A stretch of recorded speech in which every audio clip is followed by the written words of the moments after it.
મળે છે સમજો આપણી દ્રષ્ટિ નાની હોય તો ચાલો નાની દ્રષ્ટિથી વિચારો। હું તો પહેલેથી જ કહું છું કે આપણને નિસ્વાર્થ ન વિચારતા આવડતું હોય, ન જોતા આવડતું હોય તો કાંઈ નહીં। આરસીએમ તો એવી સંસ્થા છે, એવું પ્લેટફોર્મ છે કે આપણે સ્વાર્થ માટે પણ કરીએ ને તોય સમાજનું કલ્યાણ થાય છે।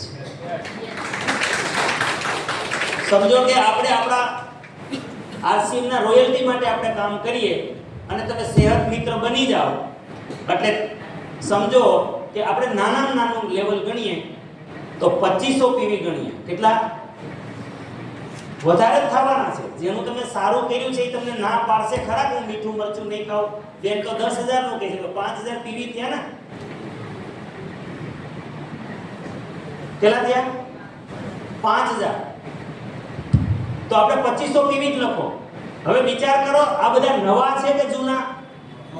સેહત મિત્રમાં તો નવા જ લોકો છે। આવા 100 લોકોને સારા કરો તો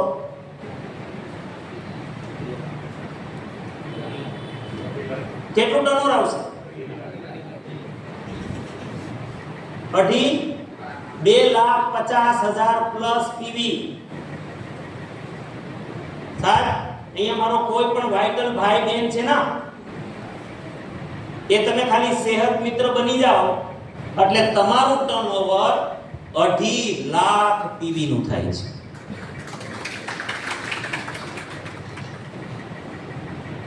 અને તોય તમને દુઆઓ મળશે, તમને લોકો ભગવાન માનશે। એટલું જ નહીં, દૂર દૂર દૂરથી લોકો તમારી પાસે આવશે, તમને ડોક્ટરની નજરથી જોવામાં આવશે। હલો, તમને ખબર છે આ તો પેશન્ટ તમે કોઈ કામ નથી કર્યું, સંતાન પ્રાપ્તિમાં આપણી પાસે કેટલા રિઝલ્ટો છે ને? તમે જ કરતા હતા, ગણતરી કરતા હતા, આટલા કર્યા। હવે એ કામ હરેશ જુંગીએ કર્યું, પણ હરેશ જુંગીએ વિધિવત કર્યું। આજ એની પાસેથી રાજકોટથી, અમદાવાદથી, મુંબઈથી, મહારાષ્ટ્રમાંથી લોકો નિસંતાન લોકો એની પાસે આજે આવે છે। હરેશ જુંગી પાસે શું કામ એને પ્રમોટ છે ને કરી દીધા કે આની પાસે આનું સોલ્યુશન છે। તમે કર્યું હતું પણ તમે એ રીતે પ્રેઝન્ટ ન થયા, સમજે છે વાત ને? તો ટીસીજી આપણને પ્રેઝન્ટ એટલે આ ફાઇલ કે તમે કેટલા લોકોને સારા કર્યા। ખરેખર આમાં ક્રાંતિની ટીમને ખૂબ આગળ રહેવાનું છે, ખૂબ। જેમ ભાઈ તમે લોકોએ 40-50 વિઝરા બની ગયા, હવે તમને બીજા લોકો પહોંચી ન વળે, એ સામાન્ય વાત નથી, ટાઈમ લાગી જાય। ત્યાં તો એ તમારી જગ્યા આવે તો તમે ક્યાં પહોંચો? હવે તમે 500 નો ટાર્ગેટ લઈને આવ્યા હમણાં, તમે કેટલો ટાર્ગેટ લઈને આવ્યા? 500 નો, ઓલા 50 પહોંચે તમે। હવે તમારું કોઈ દિવસ તમને ન મેળ આવે બીજાનો, આ 1 ડિગ્રીનો ફરક। એમ સાહેબ આ જ 1 ડિગ્રી જો તમે સમજી ગયા સેહત મિત્રમાં, 1 ડિગ્રી, જેમ તે દિવસે મેં સમજાવ્યું, કિરણભાઈએ પકડી લીધું હતું, 1 ડિગ્રી સમજો કે જો તમે એમનેમ કામ કરશો તો વર્ષો પછી તમે આઈને આમ જ સીધા ચાલતા હશો। પણ આ 1 ડિગ્રીનો ફરક સમજો કે આ 2026 છે, આ 2027 છે, આ 2028 છે, આ 2029 છે અને આ 30 છે। આજ સમજી ગયા, સમયને જાતા વાર નહીં લાગે, આજનો 1 ડિગ્રીનો ફરક, 1 ડિગ્રીનો ફરક। આજ જેણે 1 ડિગ્રી કામને સમજી લીધું તો આવનારા સમયમાં 2030 માં એ અહીંયા હશે, અને જે નહીં સમજે એને આની સફળતા જોઈને એની પાછળ ચાલવા માંડશે તો શરૂઆત ક્યાંથી કરવાની? 0 થી। તમે શું માનો આ પાછા અહીં નીચે આવશે કે ઉપર જશે? આ ફરક કોઈ દિવસ નહીં ભાંગી શકાય। આ સેહત મિત્રમાં સમજી જાજો, જેને કરવું હોય કરજો, કરવા માંડજો। શું કામ? કે તમે 100 લોકોને સારા કરશો ને તો હજારોનું લિસ્ટ તમારી પાસે સામેથી આવશે। હજારો ફ્રીઝ નહીં થાવ તમે, ત્યારે ટર્નઓવર નહીં આવે। એટલે કહું છું કે આપણે છે ને ભાઈ આમાંના ગમે એ ટાર્ગેટ પૂરા કરવા હોય ને, આનું કાંઈ ન આવે, અહીંયા નથી લખ્યા ને, સેહત મિત્રમાં એ ટાર્ગેટ પૂરા કરવાની પણ ક્ષમતા છે. આટલી તાકાત છે આપણામાં સેહત મિત્રમાં. અને મારે ભારતની અંદર આપણો નંબર હોવો જોઈએ ટોટલ. હું તો કહું છું 70% જવાબદારી આપી છે ટીસી છાપડાજીએ. જો આમાંથી કોઈ હાજરીમાં હોય ને જો ખબર હોય તો કેટલી? ટીસી સાહેબ એવું કહે છે કે મારે આ દુનિયા છોડવું ને જાવ ને ઈ પહેલા મારે જોવું છે કે ક્રાંતિવીર ટીમ ભારતમાં 70% કબજો કરવી જોઈએ.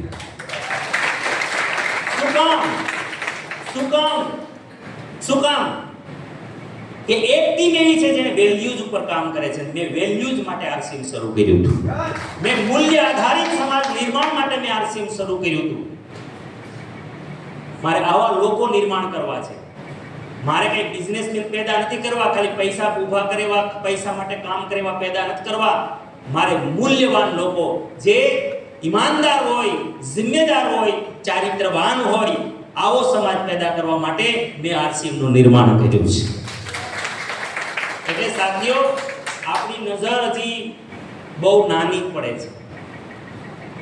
અને એ વાતને તમારા કિરણભાઈ સમજી ગયા હતા ને એટલે એને વર્કશોપ ચાલુ કરાયો હતો આ વાત.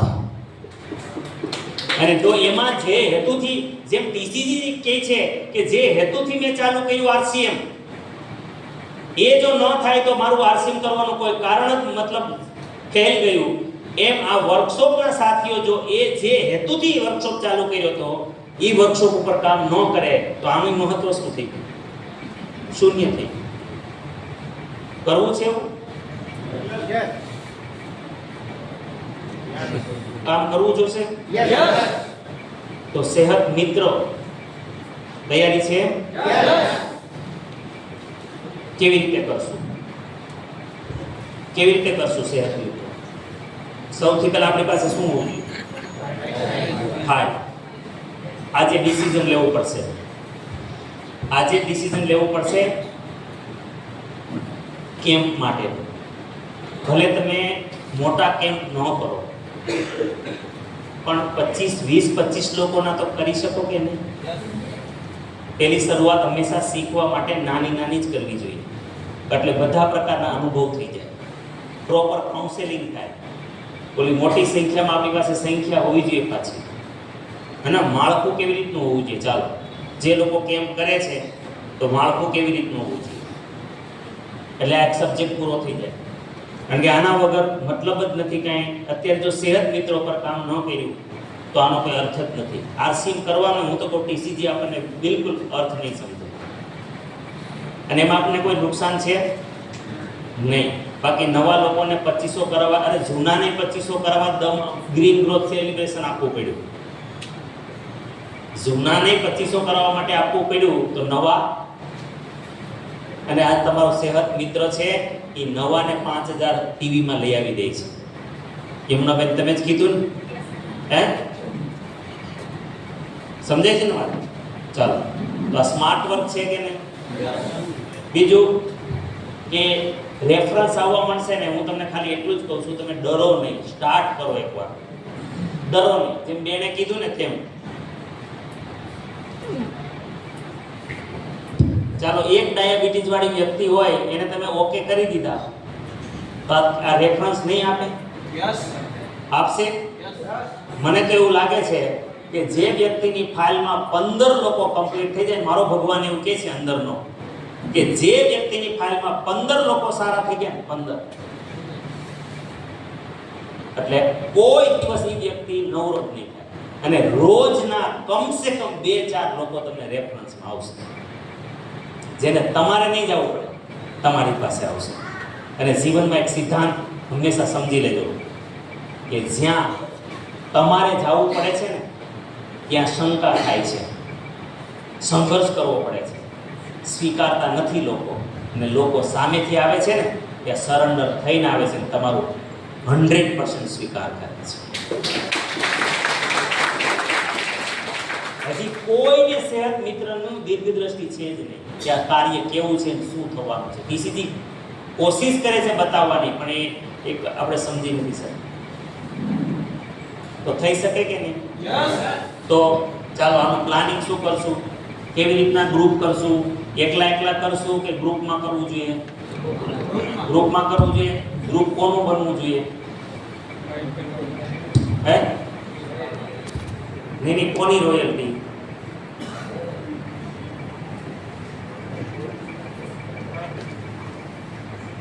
આપણે જે માનીએ છીએ ને એ રીતે ન થયા. સમજો કોઈ ટેકનિકલ એમ કહે કે હું ને મારું ગ્રુપ મારી રોયલ્ટી, તો શક્ય નથી. તમે રહેતા હોય તળાજામાં, તમારી એક રોયલ્ટી ભાવનગરમાં હોય, એક રોયલ્ટી હોય ઉનામાં ને એક હોય પોરબંદરમાં, એ ભેગું થાય નહીં. તેથી ગ્રુપ બને ને એ એરિયા વાઇઝ તમારે ગ્રુપ બનાવવું પડે. શું કરવું પડે? એરિયા વાઇઝ ગ્રુપ કરવું પડે. જેને આપણે પહેલા નામ આપ્યું હતું ઢાલ. ઢાલ કરવી. શું કરવું પડે? ઢાલ કરવી. એ આપણી મદદ કરે. અને આપણે એટલે કે એની ડિઝાઇન જ એવી કરવી પડે કે આજે તમારો વારો, આજે આનો વારો, આજે આનો વારો, આજે આનો વારો. એક દિવસમાં 2-3 કરવાના હોય તો એ રીતે, રવિવાર હોય અને વધારે કેમ થતા હોય તો એ રીતે કરવું પડે. તો ઉછીના પ્રસંગ છે તો લાવવા પડે કે નહીં? ગ્રુપ બનાવવું પડે. હવે આપણે 5 એચીવરોનું ગ્રુપ બનાવીએ. 5 કેટલા? એમાં એક ટેકનિકલ હોય જવાબદાર અને બાકીના 4 સ્ટાર પિન અને રોયલ્ટી હોય. અને રોયલ્ટી લગભગ રોયલ્ટી જ્યાં હશે ને જે એરિયામાં, 1 મિનિટ, કોઈ રોયલ્ટી એચીવર કોણ છે? બહુ વાસ્તવિક બતાવી. ચાલો, અચ્છા, તમે બધા રોયલ્ટી છો ને? ઓકે. તમારા વાઇટલ ક્યાં છે ભાઈ સાગરભાઈ? તમે કયા એરિયામાં રહો છો? તમે રહ્યો છો ક્યાં?